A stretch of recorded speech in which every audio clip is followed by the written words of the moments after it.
ದೇಶದ ರಕ್ಷಣಾ ಯೋಜನೆಗೆ ಸರ್ವಸ್ವವನ್ನೇ ಬಿಟ್ಟುಕೊಟ್ಟವರಿಗೆ ಇದೆಂತ ಶಿಕ್ಷೆ.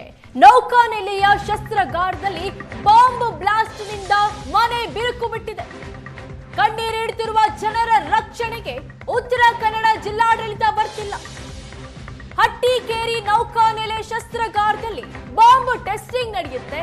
ಸಮುದ್ರದ ಆಳದಲ್ಲಿ ಅವುಗಳನ್ನ ಬ್ಲಾಸ್ಟ್ ಮಾಡಬೇಕು ಅನ್ನೋದು ನಿಯಮ. 2-3 ದಿನಗಳಿಂದ ದಿನಕ್ಕೆ 3-4 ಬಾರಿ ಬಾಂಬ್ ಬ್ಲಾಸ್ಟ್ ನಡೆದಿದೆ. ಇದರಿಂದ ಮನೆ ಬಿರುಕು ಬಿಟ್ಟಿರೋ ವಿಜುವಲ್ಸ್ ಅನ್ನ ನೋಡ್ತಾ ಇದ್ದೀರಾ ನೀವು. ಗ್ರಾಮಸ್ಥರೆಲ್ಲ ಕಂಗಾಲಾಗಿದ್ದಾರೆ.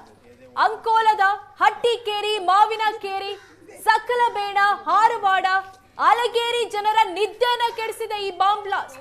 ರಾಜ್ಯ ಹಾಗೂ ಕೇಂದ್ರ ಸರ್ಕಾರದಿಂದ ಜನರು ಪರಿಹಾರಕ್ಕಾಗಿ ಆಗ್ರಹಿಸಿದ್ದಾರೆ.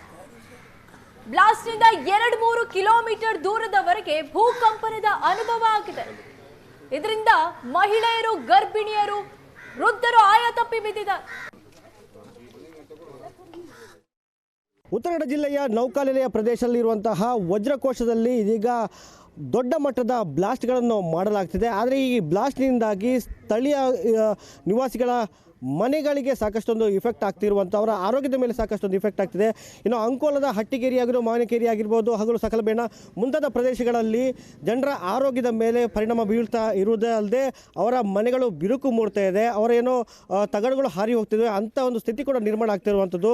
ಸೊ ಜನರು ಸಾಕಷ್ಟು ಒಂದು ಆಕ್ರೋಶ ವ್ಯಕ್ತಪಡಿಸಿದರೆ ತಮ್ಮ ಏನು ಸಮಸ್ಯೆಗಳನ್ನು ಅಧಿಕಾರಿಗಳ ಮುಂದೆ ಇಟ್ಟರೂ ಯಾವುದೋ ಒಂದು ಏನು ಅದಕ್ಕೆ ಪರಿಹಾರ ದೊರಕ್ತಿಲ್ಲ. ನಾನು ನೋಡ್ಕೋಬೋದು, ಈಗ ಜನರು ಇಲ್ಲೇ ನಿಂತ್ಕೊಂಡಿದ್ದಾರೆ. ಅವರ ಸಮಸ್ಯೆಗಳನ್ನು ಮಾಧ್ಯಮದ ಮುಂದೆ ಹೇಳ್ಕೊತಿರುವಂಥದ್ದು. ಯಾಕಂದರೆ ಅವರಿಗೀಗ ಎಲ್ಲೋ ಅಧಿಕಾರಿಗಳ ಮುಂದೆ ಈ ಬಗ್ಗೆ ಸಮಸ್ಯೆಯನ್ನು ಹೇಳ್ಕೊಂಡ್ರು ಎಲ್ಲಿ ಕೂಡ ಪರಿಹಾರ ಸಿಗ್ತಿಲ್ಲ.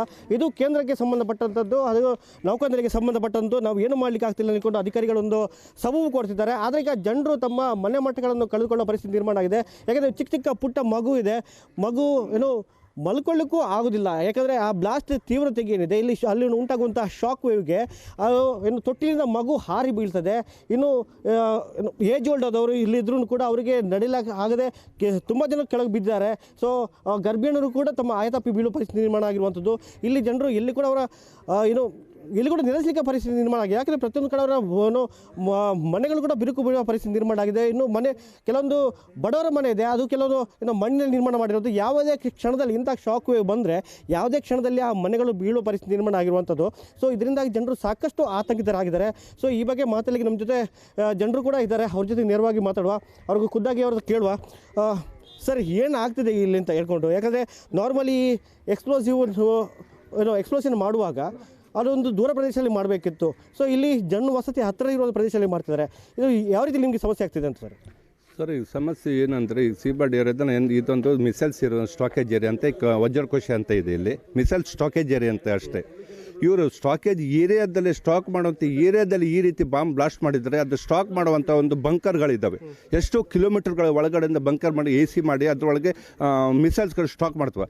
ಈ ಊರಲ್ಲೇ ಇರುವಂಥ ಇಲ್ಲ ಕನಿಷ್ಠ ಅಂದರೆ 10 ಕಿಲೋಮೀಟರ್ ಒಳಗಡೆ ಇವರು ಮಾಡುವಂಥ ಬ್ಲಾಸ್ಟ್ಗಳು ಮನೆಯೆಲ್ಲ ಬಿರುಕು ಬಿಟ್ಟು ಹಂಚುಗಳು ಹಾರಿ, ತಗಡುಗಳು ಹಾರಿ ಮಾಡುವಂಥ ಸ್ಲ್ಯಾಬ್ ಮನೆಗಳು ಒಟ್ಟು ಬಿರುಕು ಬಿಡುವಾಗ ಒಳಗಡೆ ಅಂಥ ಮಿಸೈಲ್ಸ್ಗಳು ಏನಾದರೂ ಮಿಸ್ಪೋಸ್ ಆಗಿ ಹಾರಿದರೆ ಕನಿಷ್ಠ 50 ಕಿಲೋಮೀಟರ್ ಸರೌಂಡಿಗೂ ಎಲ್ಲರೂ ಭಸ್ಮ ಆಗಿ ಹೋಗ್ತಾರೆ. ಇಲ್ಲ ಅಂದರೆ ಇವರು ಮಾಡುವಂಥ ಇದು ಡಿಸ್ಪೋಸ್ನಲ್ಲಿ ಅದು ವಿಕಿರಣಗಳಿರ್ತವೆ, ಅದು ಸ್ಲೋ ಪಾಯ್ಸನ್ ಆಗಿ.